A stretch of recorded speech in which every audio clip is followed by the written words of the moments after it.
Let's throw our hands in the air as we soar through the sky. Yatta! We'll catch the sun with your hand in mine, and if we work as a team, everything will be fine. Yeah!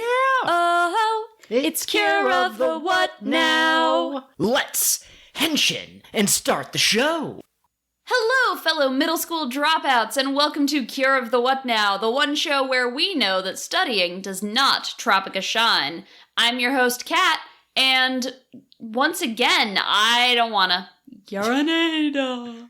Wow, you're really sticking with this, you know? You're staying in your lane. Well, I was gonna be like, I'm a person who's had all my motivation sucked out, and then I was like, that's what you were last week, and I was like, maybe that's just my life now.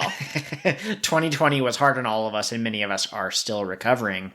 I'm the co-host, Joel, and, you know, I dragged myself through all of this muck looking for the magical item that will restore you to your former glory. I will use it on you in between this episode and next. And Good news? Yeah? I got myself taken care of without your help. Oh, so I got stinky for no reason. Yeah, you smell real bad. Well, thank you for pretending that that's because of the muck and not my natural state of being. Oh, no, it was just a bit. I was just quoting Manatsu. I'm grinning, it's fine. Yeah, it's fine, it's cool. We just had an episode of Tropical Rouge PreCure, and it was a good episode. Yeah, absolutely. I don't believe we have any announcements or anything, so I can get straight into the lead-in discussion. The lead-in discussion. Yeah, absolutely. Joel came up with 2 lead-in discussions last week, and I was like, put them both on the docket. We'll do one this week. We'll do one next week. You know, it's kind of funny. I spaced out there for a moment because I realized there is one thing that I could announce if I wanted to, if I was feeling bold, fresh, and delicious. But when I decided instead, what? It's not weird to refer to humans as delicious, okay? Listen. Yeah. If we were doing a fresh PreCure review show, and you described yourself as bold, fresh, and delicious, I would be like, okay, that's cool, it's thematically appropriate, whatever. But it makes me feel weird to just have that out of nowhere. That's all it's What if I am myself a fruit? I am a sparkling fruit, and I'm Cure Mango, or Cure Custard or something. No, that's a real person. Yeah, look me in the eyes and tell me that's what you are. Are you a sparkling fruit? No. You're a shining chicken nugget. Well, my point was that I was going to say if we have no discussion question, or if we have no announcements, I can just go straight into the succinct summary, forgetting that we have a discussion question every episode. Really quickly, I will say that for the June bonus episode of King of the What Now, Catherine and I are going to finish watching the first episode of every PreCure season we haven't started yet, and we'll go back and rewatch the 2 or 3 that we watched a couple months ago.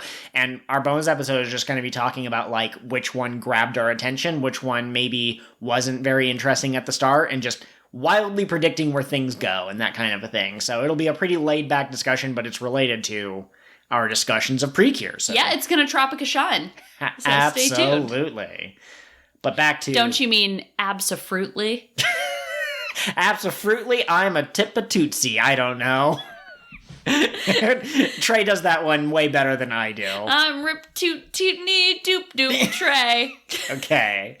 So, like Kat said, I came up with 2 discussion questions last week. Kat graciously allowed me to ask my first one last week, and today is my turn again. So, what other season of PreCure, and it can be ones that we haven't seen, but we should probably stick to ones that we have seen, but what season of PreCure suits each of the girls from the Tropical Club? So if you were to take Manatsu and put her alongside Cure Black and Cure White, or with the Kira Patty people, or with the Star Twinkle people, which one do you think fits her personality, for example? Yeah, I mean, I think Manatsu has to be either Star Twinkle or Kira, because those are the only 2 seasons we've seen that match her kind of manic energy. Okay, yeah, I absolutely agree with that. She doesn't seem to really know, like, flower language very well, which is, like, the huge central core to whatever, and she's not really focused on what she wants to become, which is the other kind of theme of Happiness Charge? No. Heart Catch? Heart Catch, thank you. My brain's very broken. I'm sorry. I would say put Manatsu in Star Twinkle. I know you didn't actually watch that season, but the idea of twinkle imagination, I think fits with Manatsu incredibly. Well, and Manatsu's really into mermaids. I swear I'm stealing this from a drawing I saw on Twitter, but Manatsu's really into mermaids, which are a cryptid, and Yes. that was Hikaru's whole thing, was that she really loved cryptids, so I think they would get along. I think that they are wonderfully matched together, yes. I think that Asuka would get along really well, and we pointed this out in the last episode or the episode before. We were talking about how she's a big sister, potentially. She's a sister, and so she could get along really well with Akira from Kira Follow Mode, and also she's the cook among this group of people, so I just think that that makes the most sense. Imagine Sango. And I'm going to say Sango could also fit into Heartcatch, I think. She's got good vibes. But imagine Sango as a member of the Go Princess team. Yeah, okay, I really like that. She's so cute, and I just think she'd make a really good princess. Haruka would be kind of messing up the way that she does, and Sango would be there, and she'd do, like, a perfect flower arrangement or something. Oh my goodness, that's wonderful. So where would you put Minori then? Oh, man. Maybe with Witchy? Okay. Do you have a particular reason, or just kind of like... She's smart, and Liko smart. Okay. Now, I personally think that Minori could work really well with Go Princess because she believes in mermaids and storytelling and stuff, so she'd get along really well with Yui, and I think that the main girl, Haruka, could help her come out of her shell a little bit the same way that Manatsu would, which means that I need a place where I would put Sango. I mean, you said Heartcatch, and you kind of inceptionized the idea. I think that she could be a really good Healin' Good or a really good Heartcatch. I like her in Heartcatch because then that means that she and Erika could bond over their love of fashion. She could join the fashion club, and, you know, that was more Erika's thing than Tsubomi, but I think Tsubomi and her would have the same kind of feelings. And also imagine Sango being like, I've had enough as well, or whatever. You know, she comes up with her own version of the catchphrase. That is so cute. What was the other one you mentioned other than Heartcatch? Healing Good. So if Sango was in Healing Good, if you were to transplant her into that series, what animal would you give her? Oh, something that's a little bit more timid, so probably not... I mean, Nia Torn wasn't exactly like a hunter, but you wouldn't give her, like, a wolf or something. You wouldn't give her a predator. You'd give her, like, maybe, like, a deer? Maybe, like, a little deer, yeah. I was gonna suggest a fox for some reason, like a little purple fox. Wait. The answer's right in front of us. It's clear, isn't it? A panda. Because that way she could be Cindy. Cindy could even be the name of her, even though that doesn't fit with the naming scheme of the other three. Whose names were just slightly humanized versions of their animal names. Yeah, this one would be called, like, Pandini. That sounds delicious. Go to your local store and get some Pandini. And I guess I didn't mean to exclude Laura, but I was thinking mostly of the cures and how they would synergize with the cures of other teams.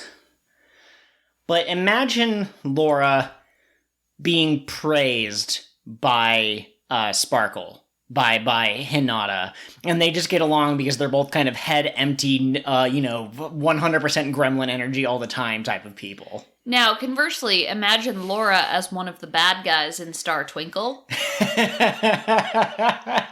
And slowly over the course of fighting with them, she's won over and gives up her selfish ways. Oh, that's really good.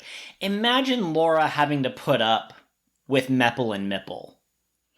Because Meppel and Mipple are so, like, everyone else is kind of beneath us. More so Meppel than Mipple. But I could see Laura getting annoyed by how lovey-dovey they are with each other. But if I had to pick a unique series for each of the 5 girls, I guess Laura and Momozona Love, I think they would get along. Again, because they both kind of radiate, 0 brain cells, 100% heart kind of energy. Okay, absolutely. So I think that's been the discussion. Yeah, question. That was a good discussion. Are you pleased with the amount of discussion we got out of your question? Yes, absolutely. Excellent. All right, Joel, so hit me with that succinct summary for episode 10 of Tropical Rouge PreCure. Okay, this episode's kind of like 2 parts, and it's kind of weird. So Manatsu is not very smart, and she got really bad test scores, and she's trying to figure out how to study. While she's trying to solve that problem, Chongi Ray unleashes the Zen Yarine Da, the stronger Yarine Da. All 4 girls try to fight the textbook monster, and they end up losing, and it ends up sucking out Manatsu's motivation energy, but before Sangare can finish them off, he has to go back to finish his dish that he was cooking. And then he comes back a second time, and it's just the 3 girls trying to fight the textbook, because Yarine Dodd Manatsu doesn't want to transform. She wants to quit the Tropical Club and quit being a PreCure. Laura has gone off to find the mermaid pot, or no, is it the aqua pot? I think they called it. We get the name of that thing wrong all the time, but she's looking for the magical thing because she wants to restore Manatsu's energy. But Manatsu, of her own volition, gets her Tropica shine back, and the girls transform, and Laura shows up, and she's like, yeah, those are my girls! And they unleash the new finishing move, and they defeat the Zen Yarine Da, and that's the end of the episode. We find out that Manatsu's grades have gone up slightly, but not enough to save the club, because if she fails all of her tests, the club will be banned. And I'm predicting that next episode will be more study time. Absolutely. Well, and I think that maybe it was a mistranslation and she can't participate in the club because it doesn't make any sense that everybody else would be punished because one of their club members is failing. Unless their principal was a huge fan of High School Musical and believes that all club members are all in this together. We are all in this together. That's fair. Did you like this episode? I'm going to say no. I didn't hate it, but I don't think that it was my favorite episode. Well, it's so hard to say. It sounds like you've got some mixed feelings. Absolutely. The fact that the stuff that was happening with Manatsu early episode didn't really factor into the rest of the episode, it just feels so disconnected, but we got some amazing Laura moments. So I'm going to say I did enjoy this episode, but I don't think it's the best episode we've seen so far. Yeah, I'm in the same boat. I think globally the episode was pretty good, but the writing was a little bit rough in spots, and I think that it could have been shored up a little bit. Like, maybe you could have even had Manatsu throw out a line when she'd been Yarine Dodd, where she was like, it doesn't matter how hard I study, I'm gonna fail anyway, I might as well just relax. You know? And that would at least have linked the two things that were happening. Yeah, absolutely. Now, spoilers for the mid-season cure in Star Twinkle, but there's an episode when a bad guy basically says, Uni is selfish or something. I can't remember the exact thing that led to this, but the other 4 girls, while they're fighting, are like, Kier Cosmo is the best, and we love her, and she's so kind, and you see her, like, blushing and being like, yeah, because that's her whole thing, is she's a little standoffish. She doesn't really like being part of a group. I would love a moment like that where, you see Songo try to offer Manatsu some new nail polish. Gosh, I forget words all the time. You see Asuka being like, do you want to eat some melon pan with me? You see Minori be like, do you want to read this story with me? And Manatsu she's like 100% depressed. She's just like, I don't want to, I'm just going to go back to sleep.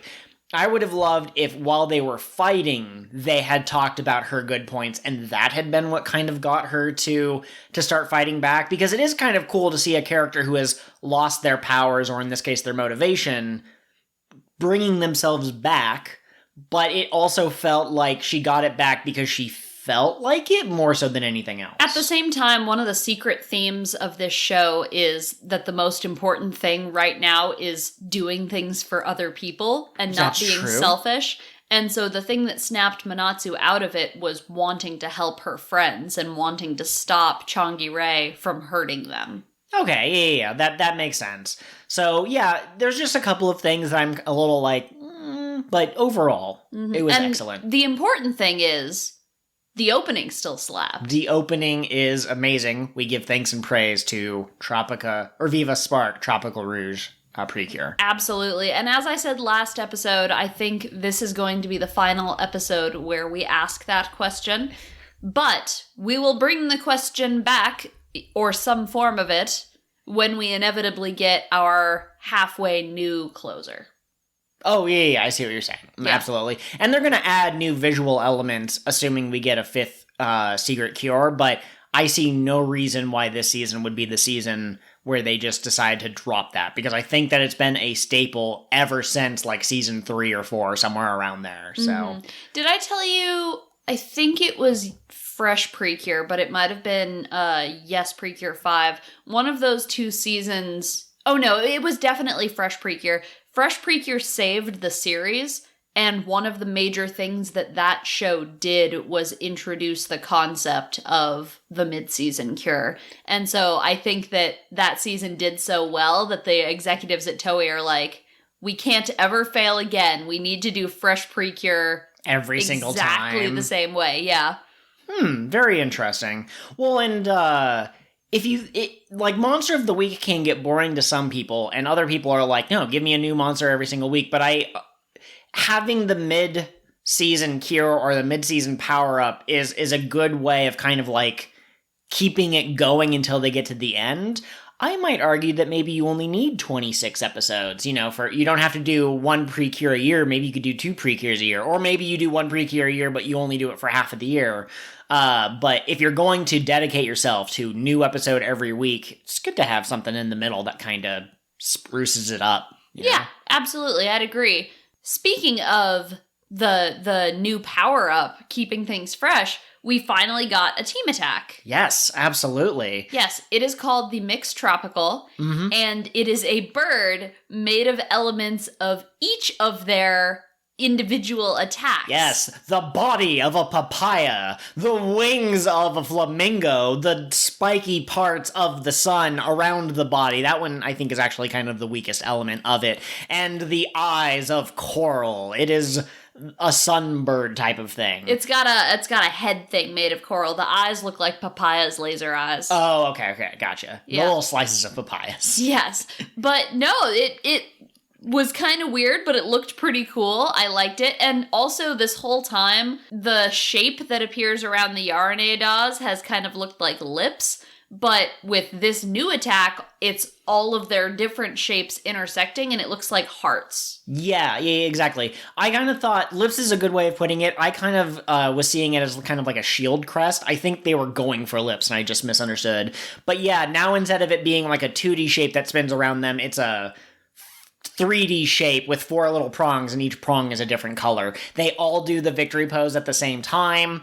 They have, I don't know what the actual term is, but they have kind of like a caboose you would have like on a wedding dress. They have like little additions on their skirts. Trains, thank you. And they grab those and like kind of pull them up while they're doing the victory pose, so it kind of looks like wings. I couldn't tell if they were pulling them up or if they were attached to their bracelets. Ah, okay. So, because that's a common thing in fancy dresses, but I don't know. Anyway, and when they're doing the attack, they each raise their heart rouge rod. Is that I think what that's it's called? what. Yep. They raise those in the air and they say "heart of blank."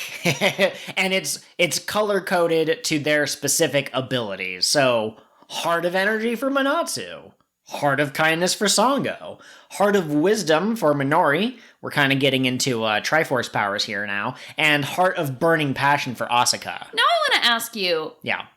Do you think burning passion was the best thing that they could have come up with for Asuka? Because, like, I don't get the impression... I get the impression she could be really passionate, but I don't get that impression from the way she's behaved. Yeah? What else would you call it, though? Like, what... Heart of strength? Okay, strength is not bad, and that has the double meaning because she's both physically strong, but also she's caring and strong. But yeah, once you gave kindness to Sango, like, I think Sango is very kind, I do agree with that, but I think Asuka is also kind, in a way that's kind of specific to being a big sister. Give Sango heart of schmallow. Because she's just a big old marshmallow. Oh my gosh, okay, I thought you were leading me into some kind of, like, lugma, or, that kind of thing. Ligma. Up because dog. This is a family-friendly podcast, I will not ask you what ligma is. Imagine if Manatsu had heart of up dog, and Laura goes, "What is up dog?" And then Manatsu Kira Summer just starts laughing in the middle of her transformation. Oh my goodness, she would love that. Absolutely. Maybe heart of courage for Asuka, Again, you would get into the Triforce because now you have wisdom and courage, but I think that's a fine enough shorthand for kind of what she does or what she's good at. Yeah, absolutely. So, I think that was all the new information. The stronger Yarane Da doesn't really visually. I No, didn't see a its eyes were difference. about the same. It didn't have any extra ornaments. I was kind of expecting like a crown or something, or maybe the eyes would be glowing red instead of kind of like, I think it's green is the usual color, but yeah, it just kind of looked like a regular Yarne Da. Mm-hmm. But do you want to talk about the theory that you kind of came up with? I do. I was going to save that for the end of the episode, though, maybe. Okay, yeah. Yeah. So, did you have any favorite scenes or quotes from these episodes? Yes. there's two that are, well, there's several. We'll tackle them in order. Manatsu is trying to study at home, and she does that thing that I'm pretty sure everyone listening has done at least once in their life, where she goes, "Oh, I can't study yet. I need to get up and have some tea. That'll motivate me." And then she kind of goes, "Oh, I need to clean the house." And then she finds a magazine and she goes, "Oh my gosh, look at this magazine." And at some point Laura goes, "Aren't you going to study?" And Manatsu's just like, "No, it's hard. Why? It doesn't Tropica shine." So after she tries to study on her own, she then kind of goes to her tropical club mates and she goes, "Can you help me out?" And they're all sitting around. And Minori says something along the lines of, "I never have to study for a test. Because I just memorize things as they're taught to me. Yeah, she says that after the other... does she? She does. Yeah, Oh. so Minori just basically says, I don't ever study. And Manatsu goes, "Oh, I don't have to study. I can just do what Minori does." And Songo, the heart of kindness herself, says, "Minori senpai is smart. You can't follow her example." And I think maybe what they mean is that Minori is like studious and dedicated to her studies, because I really do think that for the most part for like basic school courses, it's just a matter of putting in the right effort, and some people just have to put in a little bit more, a little bit less. But the way it was translated in the subs, you can't follow her example. You aren't smart enough, Manatsu. You don't pass the intelligence check.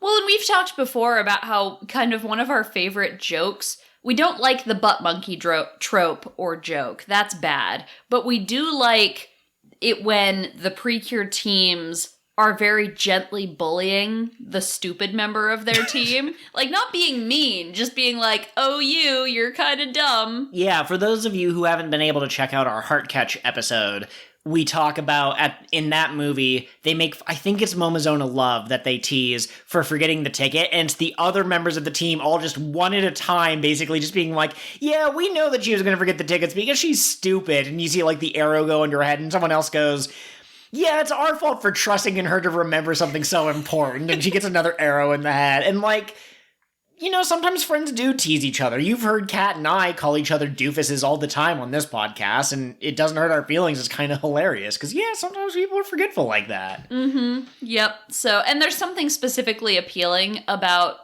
not very smart, but has a big heart. Yeah, absolutely. I mean, that's 90% of all shonen animes as well. When I was a kid, I loved the genius, better than everyone else, is a huge asshole, treats people like dirt. I loved that character. Dr. House, Light Yagami. Right. I thought those characters were the peak of like sexy character design. And the older I get, the more I'm like, please just give me someone dumb and nice. I don't always like a show where every character is like that, because eventually it gets a little like frustrating.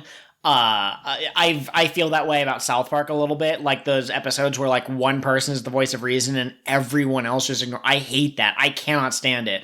But in a show where you have like one person who's full of heart, but maybe not the smartest, and then you have someone else who's kind of the smartest, but maybe not always the most caring, like I think it balances out really well. Absolutely. Well, and also an important point is that you can be smart and nice. Yeah, that's true too. You can be that, but like I cannot, as an adult, watch House because he's so mean that it just hurts me to watch, and I'm like, I had a crush on this character as a teenager.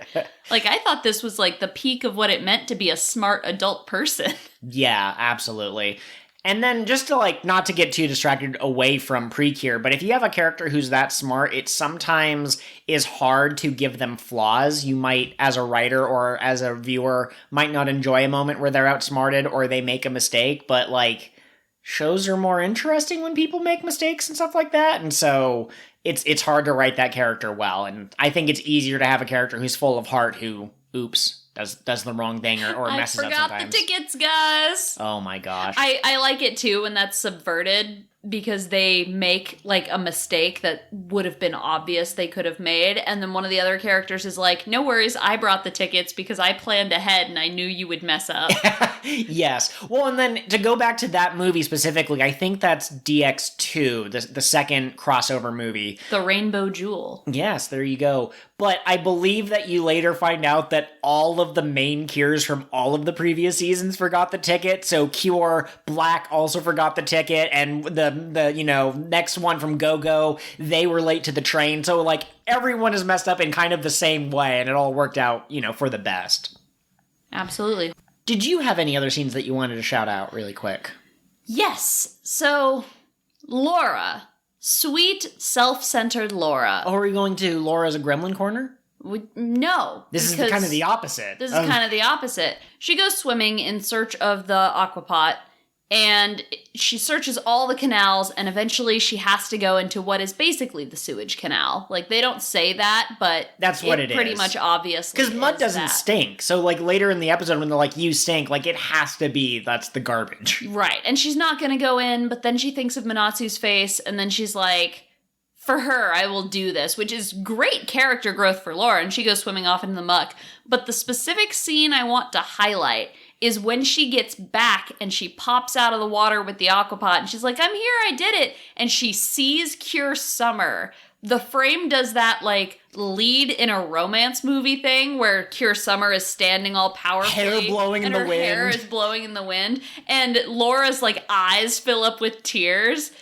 That was a good scene. Yeah. This feels a little bit more than gals being pals, and it feels like gals being pals. It was an excellently shot moment, and like I've been saying, I've kind of been waiting for moments of Laura to be a little less self-centered. We've had glimpses of her like looking at Minori and just being like, just be a PreCure, you big dummy, but this was really, she was kind of soft-spoken in this episode, and you could see that she was actually really hurt by the thought of Manatsu quitting PreCure, even though I think she probably could have figured out that it was the Yarne Da that had affected her. But my point is that Laura was way more upset than just, this is one of my pawns to queenship that I'm losing.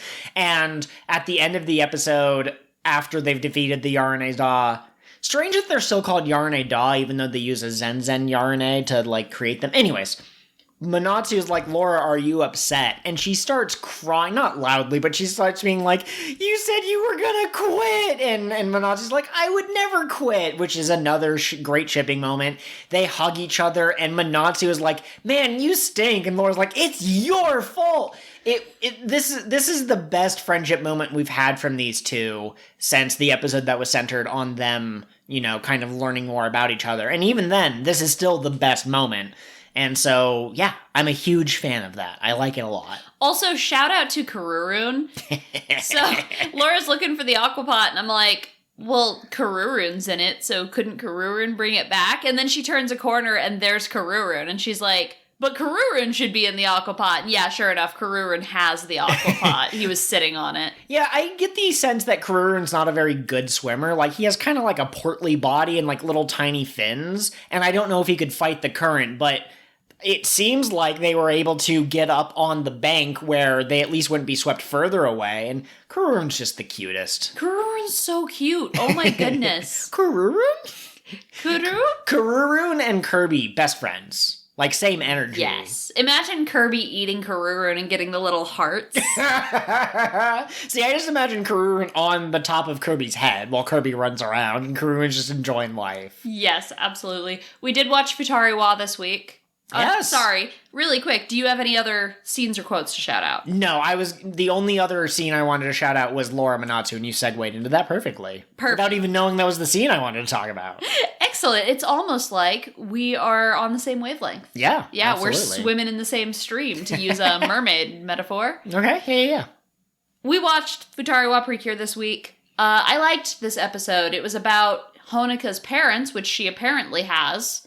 They mentioned that they were dead. I think they mentioned in the first episode that they were overseas, but it's been so long since we'd watched those episodes. Yeah, well, and I don't know. I don't mind the idea of her parents being dead and her being raised by her grandma because that's a thing that happens in real life, probably more often than my parents left me with my grandma so they could travel and sell art. That's true. Yeah. And because Honoka's such a good girl, she's like, I love my parents and I support their dream. So that was pretty good. But this had some especially strong Nagisa Honoka energy. Nagisa makes her a little pendant of the fairies and gives it to her as a birthday present and then like disappears back into the grave. Yes! No, she hands it, she presses it into Honoka's hand after the battle with the bad guy of the week. And she goes, I made this for you, happy birthday. And she basically just like runs off and Honoka's like, no, wait. And Nagisa's like, no, be with your parents, happy birthday. And then runs through the duct, which is because of the setup of the episode. She's not some weirdo who just tries to like Batman her way out of every scene that she's in. But it was a really good scene and it did feel a little bit differently than just a friend giving a gift to another friend. Why are you being so embarrassed about it? Well, and Nagisa's such a doof. Yeah. Like, of course that's how she would go about it. So I liked that it added to Nagisa's characterization. We're finally getting to the point where, like, I care about these characters a little bit. Yes, so for sure. That will make watching the show more fun. I liked that aspect of the episode. One thing that I'm not sure how I feel about is that so there's kind of like what Nagisa's up to. And then there's Honoka who gets trapped inside of a jewelry store by 3 robbers who don't actually have a gun, but they make it look like they have a gun for, kid-friendly versions. Honoka just yells at them and is basically like, aren't you being a little selfish by robbing a bank? And they're like, yeah, you're right. You're pretty cool. I like that shows like Steven Universe and She-Ra and PreCure, all of those shows try to teach young people that, talk about your solutions. Luffy's not going to sit down and have a conversation with Crocodile from One Piece in order to get him to stop doing dastardly things. At the same time, people who are willing to commit those kinds of crimes typically aren't going to just be talked down to by a middle school girl, and so it was a little weird. Here is my argument in this specific case, because I do generally find I talked to you and now you're not evil to be annoying. Sure. On one hand, I do think that the fake guns was a censorship kind of thing, like Toei can't put guns in a kid's show. But on the other hand, I think that it was a sign that these weren't really like violent criminals. They were desperate people who had latched onto this as the only solution to their problem. And as soon as Honoka was like, maybe there is a different solution to your problem, they were like, oh man, maybe we shouldn't jump straight to robbing a bank. So I think maybe they were looking for a reason to not be criminals. Okay. And she happened to give it to them.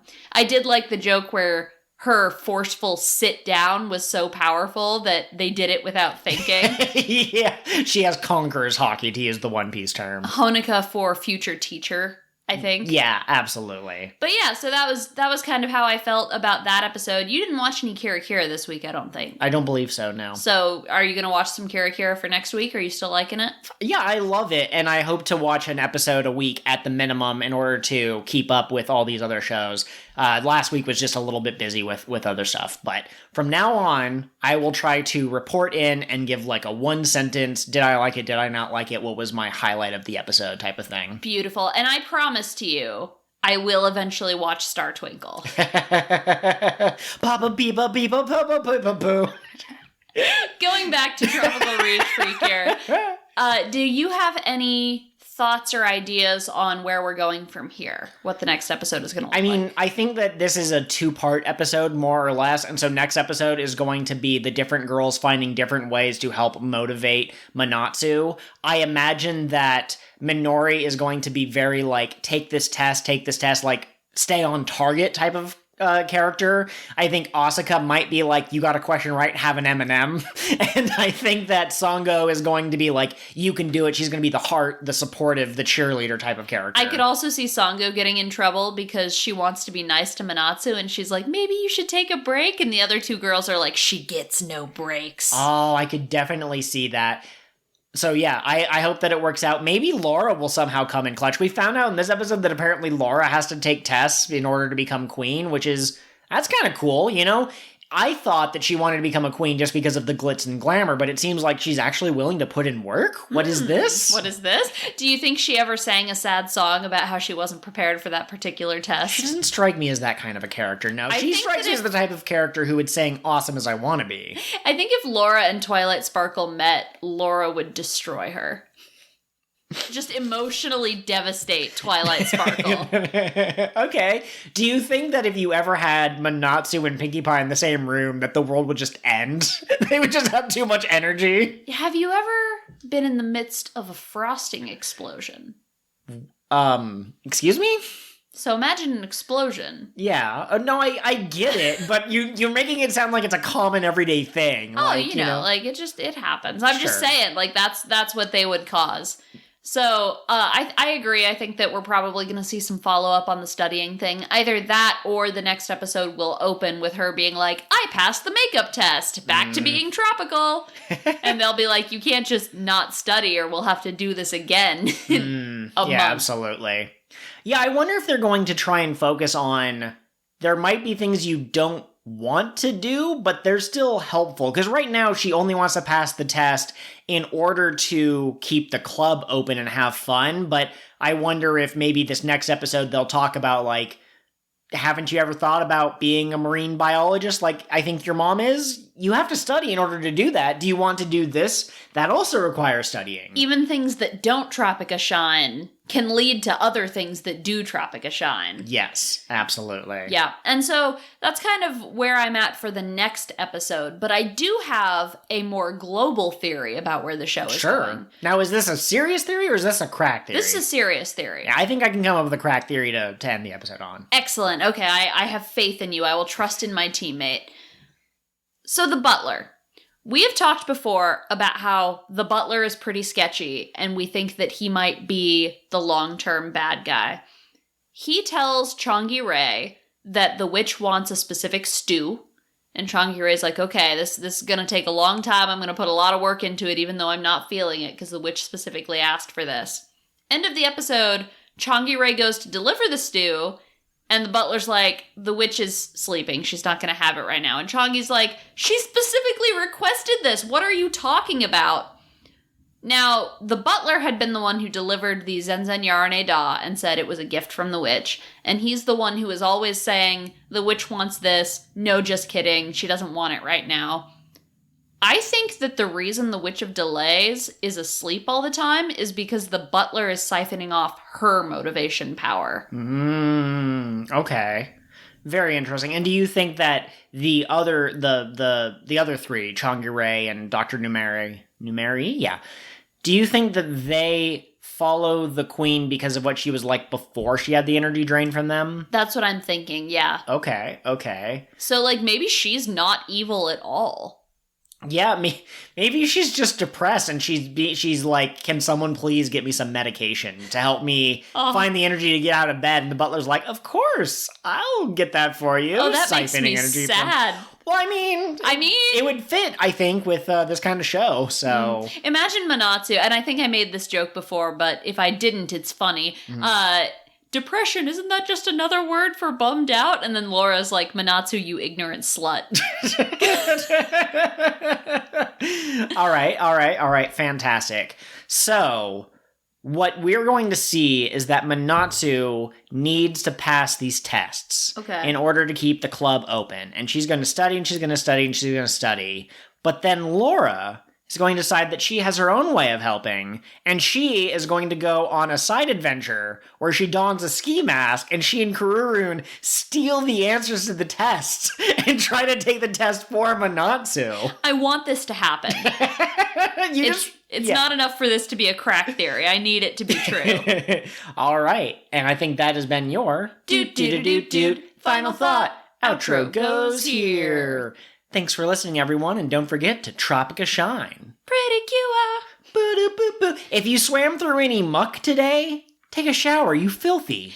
Today's color is tropical blue. No, they do a different... Today's color is seafoam blue.